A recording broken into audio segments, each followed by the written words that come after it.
Hey Dan, it's the autumn of 1270, and with the autumn comes harvest. That's right, today we're going to be talking about how to feed your peasants, which is the #1 way to keep them healthy and happy. So going into the town center of Periwinkle here, you can see that we've got 180 farmers working these 3 fields.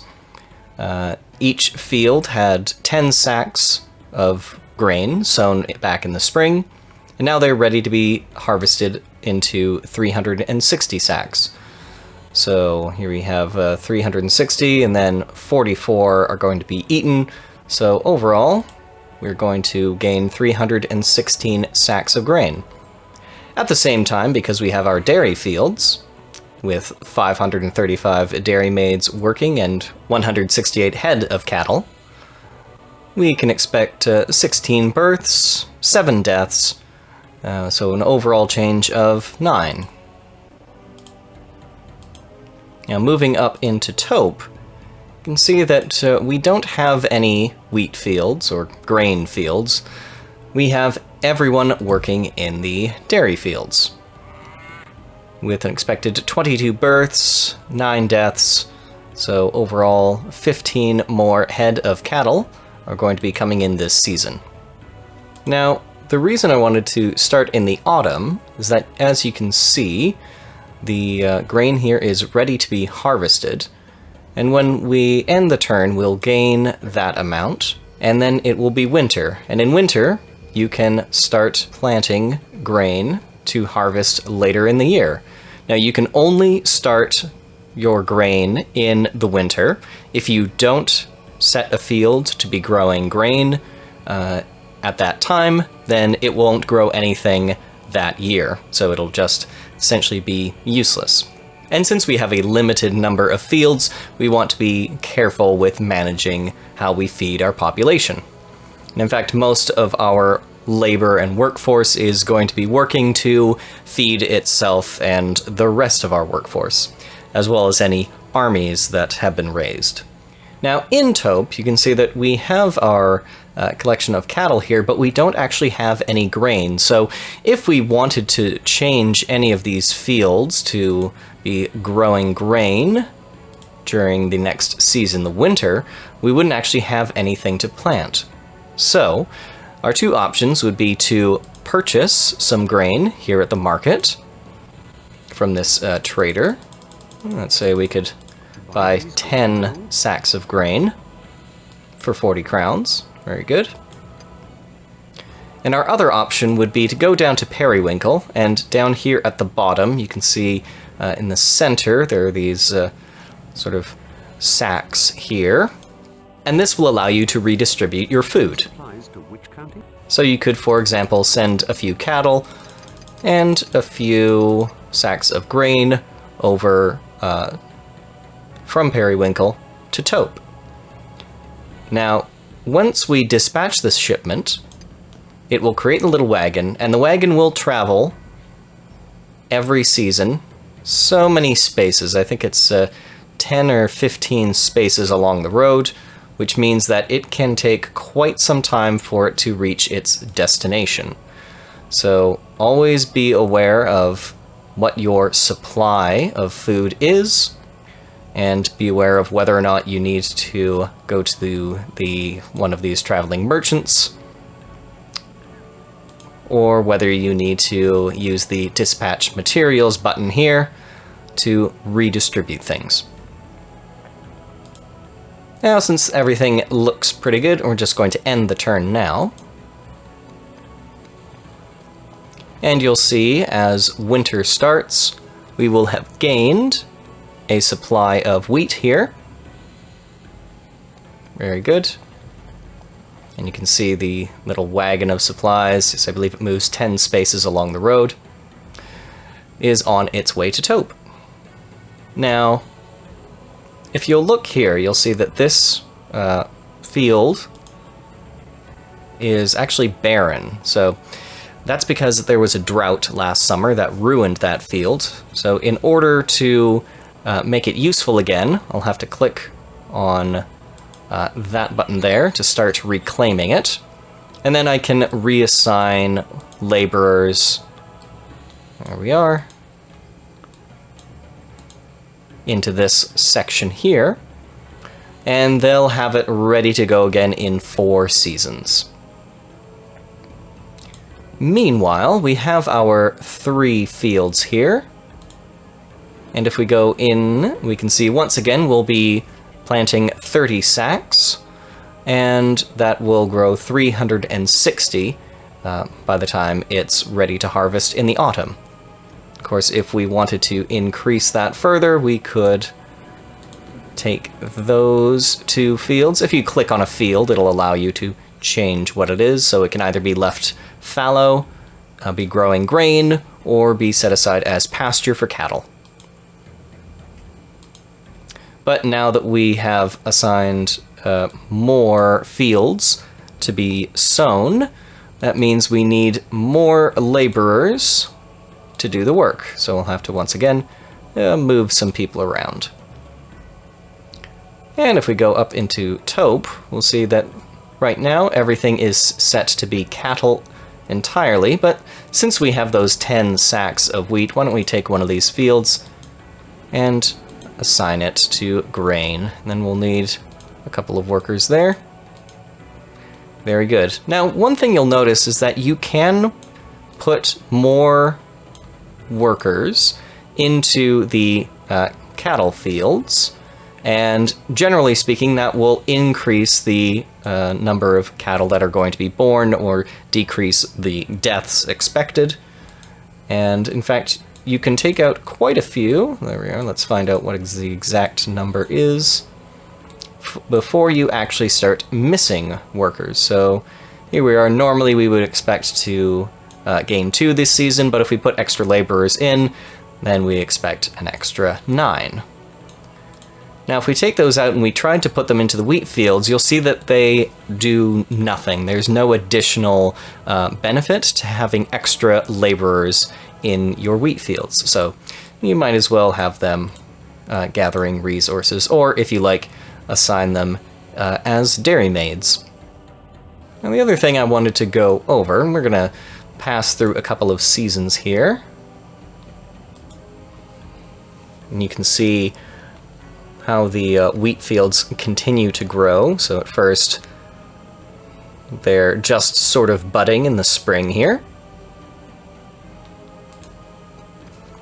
And you can see, now you'll notice that there's a difference. In Periwinkle, we've got, it represents our pastures as having 2 cattle in each, whereas in taupe, we have far more cattle, so it's 3 in each. And it starts to look very crowded.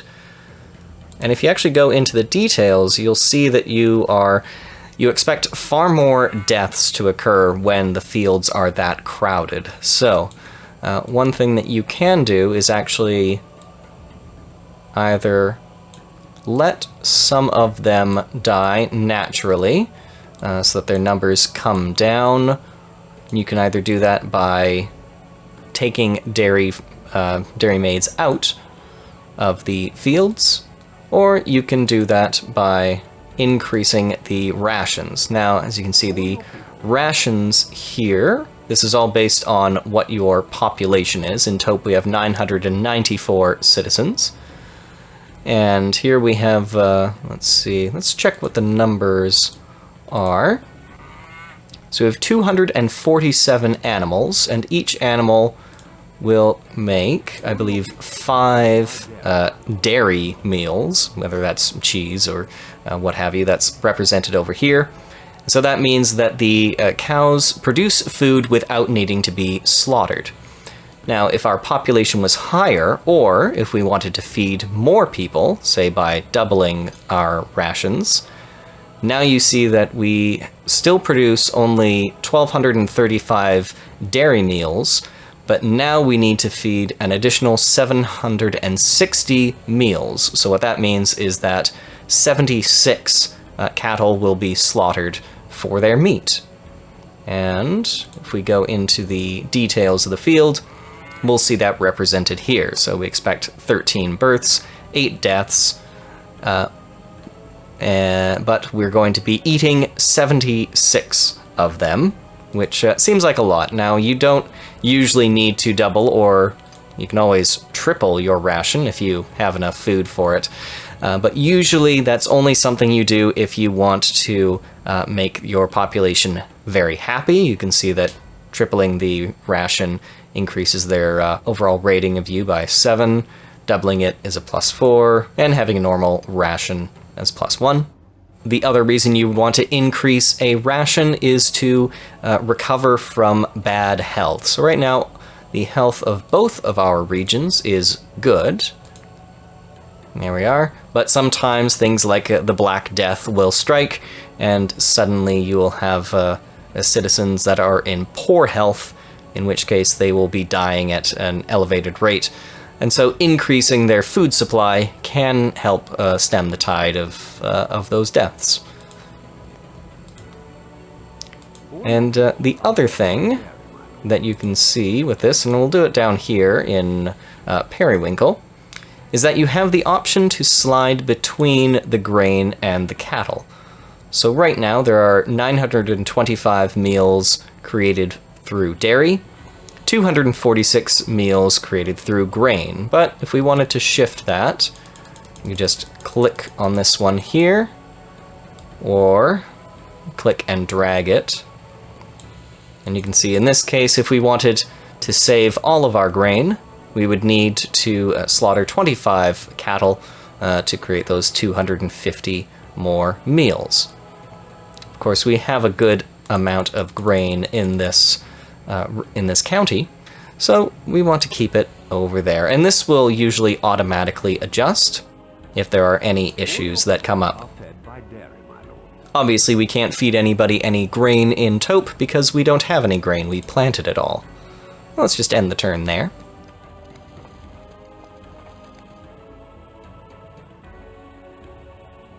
And then you'll see that the wheat is starting to grow a bit higher. There it is, but it's not yet ready for harvest. Also, this field is closer and closer to being reclaimed. And where is our little wagon of supplies? There it is. So you can see we sent it last spring, I believe, or no, last autumn, and it still has not yet reached Taupe. So let's see, looks like everything is generally running okay. Yep, so we'll just end things there. Take us into the autumn when it is once again time for harvest.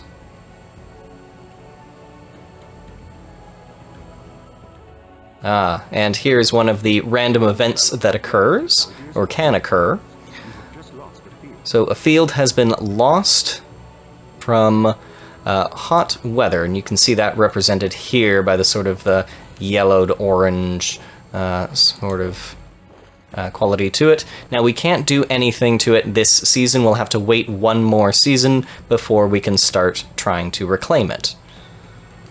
And the other thing you'll notice is that, well, it's suddenly asking us to put more laborers into the cattle fields, possibly because since we lost a field and now there's a bit more crowding happening.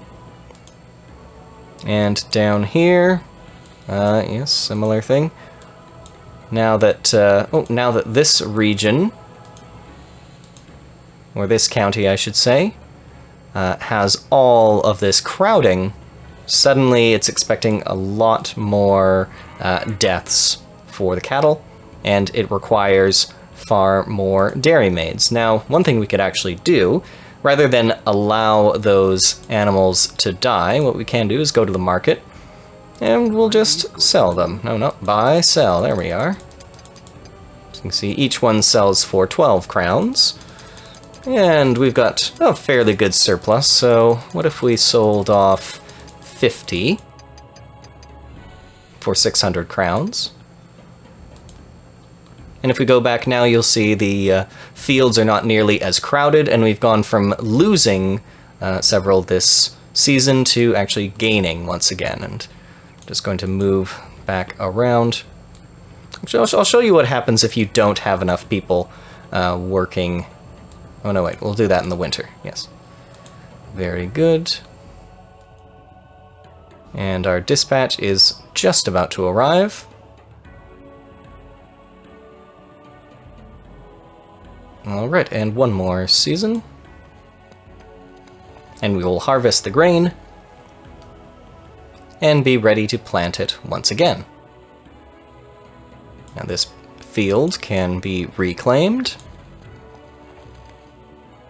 And what I'm going to do is, you can see that we need more than the 49 farmers who have been assigned, but I'm not going to assign any more to show you what happens when you don't. And in fact, I'm going to take some of these dairy maids out of here, and maybe not that many, just to show you what things look like. Alright, so here we expect, yes, now there's suddenly going to be 45 animal deaths expected, because we don't have enough dairy maids to take care of them.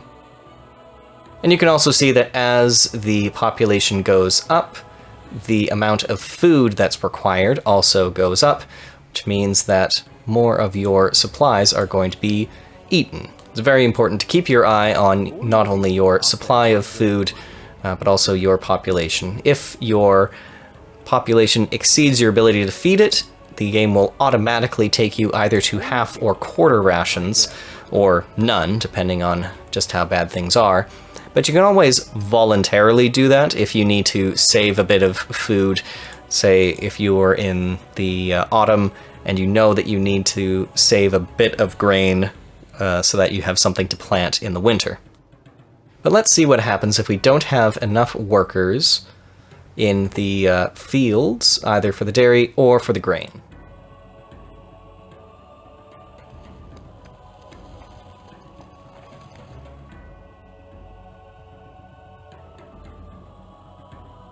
Alright, so as you can see, we did lose some cattle, and yep, seems we're being invaded, but we'll ignore that for now. Yes, the knight is slowly making his way over. Not to worry. And, oh, well, it didn't actually do what I was expecting it to do. Usually, if you don't assign enough people, then your field won't be fully planted, and instead you'll end up with either half of a field or a quarter of a field. But that's one thing, always make sure that you have an adequate number of people working to keep your fields running fully. In fact, let's experiment. So I think the same thing will happen if we take those people out of there. And the knight, I don't think will reach there in just one turn, so we'll have one more time. And you'll see that we should lose. And we can, oh, now that that has been reclaimed, we can actually put that back to dairy. So if we don't have enough workers for the wheat fields, or the grain fields... Oh, yes, we've actually lost quite a bit of our capacity to grow. So you can see many of the fields have actually lost their crops. And so when the autumn comes around, we won't be able to harvest nearly as much. Alright, well Dan, that pretty much covers everything that you need to know about food. It is going to be one of the major focuses because it's not only necessary for keeping your population healthy, but as your population increases, it becomes the dominant occupation. So as much as you can, I do recommend saving up as much of a stockpile as you can manage. Alright Dan, well that's where we're going to leave it for now. And, well, since the knight is coming in for his invasion here, next time what we're going to go over is how to raise an army and how to fight a battle. Alright Dan, thanks for watching. I'll talk to you later.